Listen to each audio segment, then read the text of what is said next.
Louvado seja Deus por mais um dia que Ele nos concede, por mais um dia que Ele nos dá a oportunidade de bendizer e exaltar o seu santo nome, por mais um dia que Ele nos dá a oportunidade de confessarmos os nossos pecados e rogar a Ele que nos perdoe, que passe sobre nós o sangue do Cordeiro e que nos deixe mais alvo do que a neve, para que possamos entrar no Santo dos Santos e bendizer-lhe na beleza da sua santidade. Neste momento, nós vamos refletir na palavra de Deus, que se encontra no Evangelho segundo João, no capítulo 1, os versos de 1 a 18, que pode ser intitulado A Palavra da Vida, ou pode ser intitulado Jesus, a Palavra. Um desses dois títulos é conveniente para o texto que vai ser lido. No começo, aquele que é a Palavra já existia. Ele estava com Deus e era Deus. Desde o princípio, a Palavra estava com Deus. Por meio da Palavra, Deus fez todas as coisas, e nada do que existe foi feito sem ela. A Palavra era a fonte da vida, e essa vida trouxe a luz para todas as pessoas. A luz brilha na escuridão, e a escuridão não conseguiu apagá-la. Houve um homem chamado João, que foi enviado por Deus para falar a respeito da luz. Ele veio para que, por meio dele, todos pudessem ouvir a mensagem e crer nela. João não era a luz, mas veio para falar a respeito da luz, a luz verdadeira, que veio ao mundo e ilumina todas as pessoas. A palavra estava no mundo e por meio dela Deus fez o mundo, mas o mundo não a recebeu. Aquele que é a palavra veio para o seu próprio país, mas o seu povo não o recebeu. Porém, alguns creram nele e o receberam. E a estes, ele deu o direito de se tornarem filhos de Deus. Eles não se tornaram filhos de Deus por meios naturais, isto é, não nasceram como nascem os filhos de um homem, de um pai humano. O próprio Deus é quem foi o pai deles. A palavra se tornou um ser humano e morou entre nós, cheia de amor e de verdade. E nós vimos a revelação da sua natureza divina, natureza que ele recebeu como filho único do Pai. João disse o seguinte a respeito de Jesus: Este é aquele de quem eu disse, ele vem depois de mim, mas é mais importante do que eu, pois antes de eu nascer, ele já existia. Porque todos nós temos sido abençoados com as riquezas do seu amor, com bênçãos e mais bênçãos. A lei foi dada por meio de Moisés, mas o amor e a verdade vieram por meio de Jesus Cristo. Ninguém nunca viu Deus, somente o Filho único, que é Deus e está ao lado do Pai, foi quem nos mostrou quem é Deus. Nós fizemos a leitura do texto do Evangelho segundo João, capítulo 1, dos versos 1 a 18, Você que nos acompanha pode até dizer: a missionária fez uma leitura numa linguagem diferenciada. A Bíblia em que eu li esse texto tem por título Bíblia Visual com Iconográficos, e ela traz o texto na nova tradução da linguagem de hoje. É uma Bíblia publicada pela Sociedade Bíblica do Brasil e ela procura nos trazer para junto do Pai através da palavra, mostrando para nós quem é a pessoa de Jesus. Qual a importância de entendermos quem é Jesus, trazendo para nós que fora de Jesus nós não temos vida abundante. Trazendo para nós que Jesus veio concretizar o que fora prometido por Deus, de resgatar o pecador. E você e eu podemos até perguntar como Jesus veio resgatar o pecador. E por que Jesus veio resgatar o pecador? Porque quando você olha em Gênesis capítulo 3, você vai encontrar os versos de 1 a 13 falando a respeito da desobediência do homem. Ou seja, vai falar a respeito da queda. E uma vez que aconteceu a queda, o homem ficou separado de Deus. Veja o que diz o texto de Gênesis 3. A cobra era o animal mais esperto que o Senhor Deus havia feito. Ela perguntou à mulher: é verdade que Deus mandou que vocês não comessem as frutas de nenhuma árvore do jardim? A mulher respondeu: podemos comer as frutas de qualquer árvore, menos a fruta da árvore que fica no meio do jardim. Deus nos disse que não devemos comer dessa árvore, nem tocar nela. Se fizermos isso, morreremos. Mas a cobra afirmou: vocês não morrerão, coisa nenhuma. Deus disse isso porque sabe que quando vocês comerem a fruta dessa árvore, os seus olhos se abrirão e vocês serão como Deus, conhecendo o bem e o mal. A mulher viu que a árvore era bonita e que as suas frutas eram boas de se comer. E ela pensou como seria bom ter entendimento. Aí apanhou uma fruta e comeu, e deu ao seu marido, e ele também comeu. Nesse momento, os olhos dos dois se abriram e eles perceberam que estavam nus.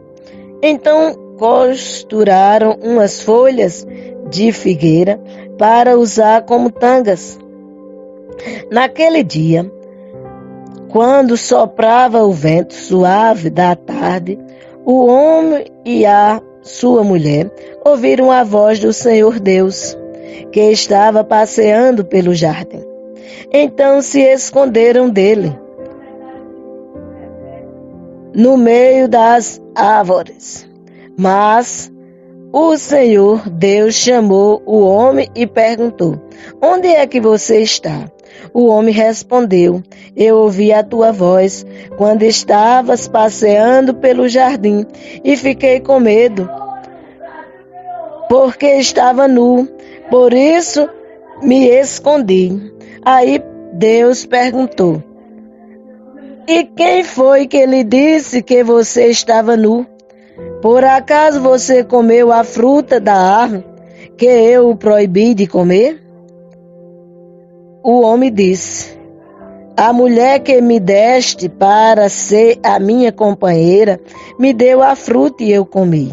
Então o Senhor Deus perguntou à mulher: por que você fez isso? A mulher respondeu: a cobra me enganou e eu comi. Diante desse quadro, desse contexto, agora de separação entre o ser humano e Deus, porque havia desobedecido a Deus, Deus vai agora mostrar para eles a sua ação. E qual é a ação de Deus com relação a isto. Então o Senhor Deus disse à cobra: por causa do que você fez, você será castigada entre todos os animais. Só você receberá esta maldição. De hoje em diante você vai andar se arrastando pelo chão e vai comer o pó da terra. Eu farei com que você e a mulher sejam inimigas uma da outra, e assim também serão inimigas a sua descendência e a descendência dela. Esta esmagará a sua cabeça e você picará o calcanhar da descendência dela. Esta foi a sentença que o Senhor disse à serpente que iria acontecer, e nessa colocação estava se referindo a respeito da sua ação gloriosa que se daria através da pessoa de Jesus.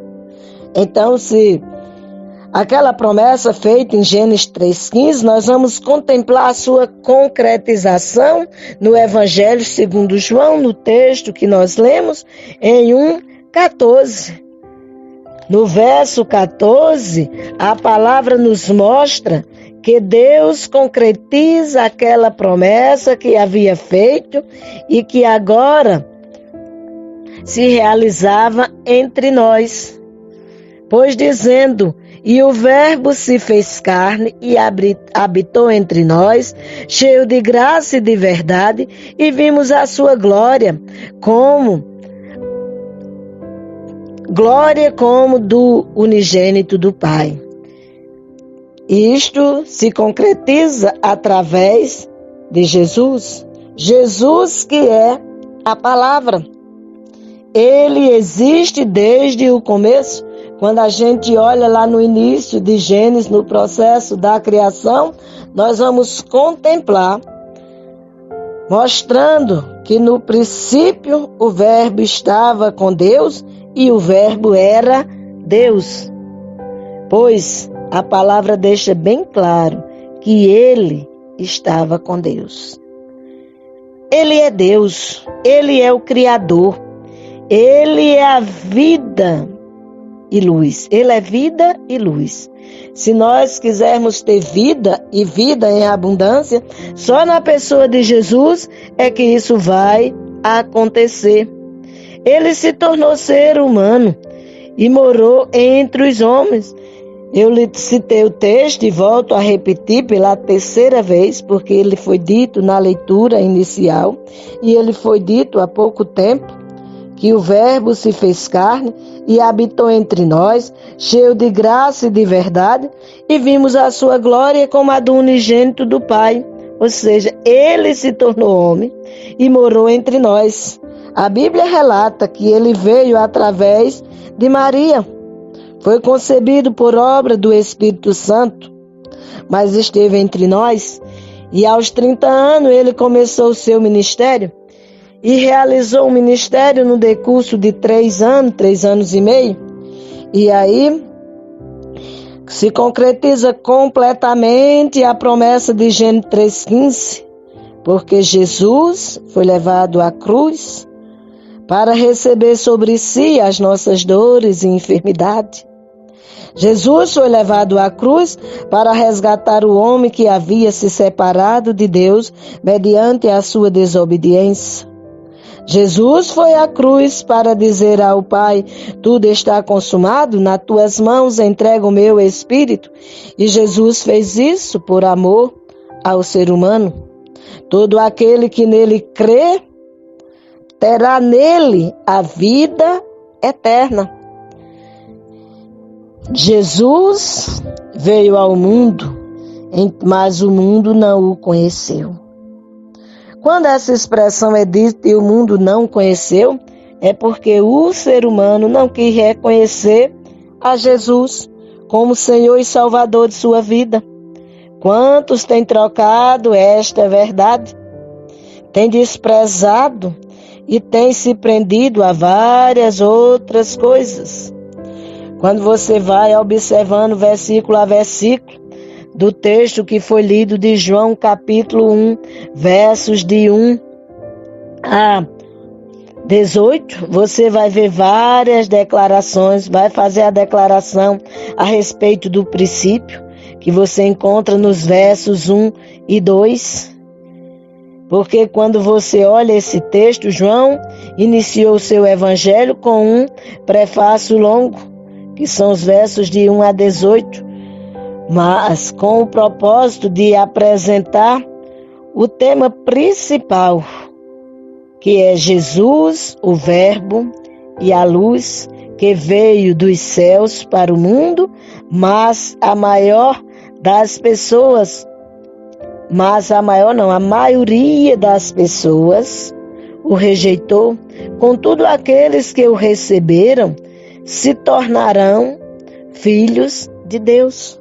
Você quer se tornar filho de Deus? Reconheça Jesus como Senhor e Salvador de sua vida. Reconheça que Jesus, na cruz do Calvário, apresentou a Deus as tuas culpas, as minhas culpas, as nossas culpas, para que através dele nós sejamos justificados diante do Pai. Ele estava lá desde o princípio, como mostra no verso 1 de Gênesis, o Verbo. Você olha que ele era Deus e que ele estava com Deus. Assim, quando você lê os versos 1 e 2, você chega a essa concretização. Quando você lê o verso 3, você vai entender que todas as coisas foram feitas por intermédio dele, porque sem ele, nada do que foi feito se fez. Você pode encontrar esta realidade também descrita em Colossenses capítulo 1, versos 16 e 17. O texto que nós lemos também vai declarar que a vida estava nele. Outra evidência da deidade de Jesus, o Filho de Deus, que tem inteira comunhão com Deus, ou seja, o Filho é como o Pai, tem vida em si mesmo. Você pode ver isso no capítulo 5, no verso 26, do Evangelho segundo João. E a vida era a luz dos homens. Pode ser outra afirmação da deidade ao se referir à luz da criação que conquistou as trevas em Gênesis capítulo 1, verso de 2 ao 4. Não prevaleceu contra ela. Essa expressão nos mostra que não a compreenderam ou não a receberam. É característica do estilo deste evangelho enfatizar conceitos contrastantes, mostrando quem é Jesus e quem é o ser humano, qual é o propósito de Jesus e qual é o comportamento do ser humano. Mostra também nos versos 7 e 9 que todo homem,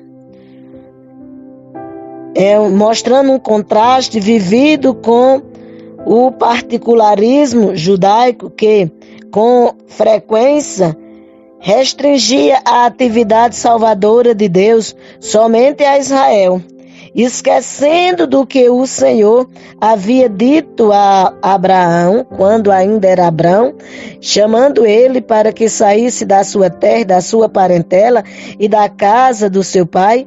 E se ele assim o fizesse, ou seja, se Abraão assim o fizesse, através dele seriam benditas todas as famílias da terra, não somente Israel, mas todos aqueles que viessem a crer. Se você hoje crê que Jesus é Senhor e Salvador da humanidade, você deixa de ser criatura e passa a ser filho de Deus, porque você está reconhecendo que a solução que foi dada por Deus para resgatar aquele que desobedecera, como li lá em Gênesis capítulo 3, esse ganha vida eterna com Deus. Mas, infelizmente, muitos dos que estão no mundo não o receberam ou não o reconheceram como sendo filho de Deus. E isso não aconteceu só no passado, ainda hoje, no presente, continua acontecendo, mas Ele te dá a oportunidade de você o reconhecê-lo como o seu único e suficiente Salvador, e através dele você ter vida eterna com Deus. Seu próprio povo não o recebeu. Veja que ele veio para Israel, estava lá, e muitos dos que lá estavam não reconheceram Jesus como Filho de Deus. Seu próprio povo não o recebeu. Foi isso que aconteceu. Mas a palavra nos diz no verso 12 que a todos quanto receberam, Ele dá o direito de se tornarem filhos de Deus. Você quer se tornar filho de Deus? Reconheça Jesus como o único e suficiente Salvador de sua vida. Ele é cheio de amor e de verdade. Ele nos mostra quem é Deus. Quer conhecer a Deus? Reconheça Jesus. Porque através de Jesus você tem vida e vida em abundância. Que Deus, pois, nos abençoe através da pessoa de Cristo Jesus e que você se torne unidade com Deus através da pessoa de Jesus. Amém.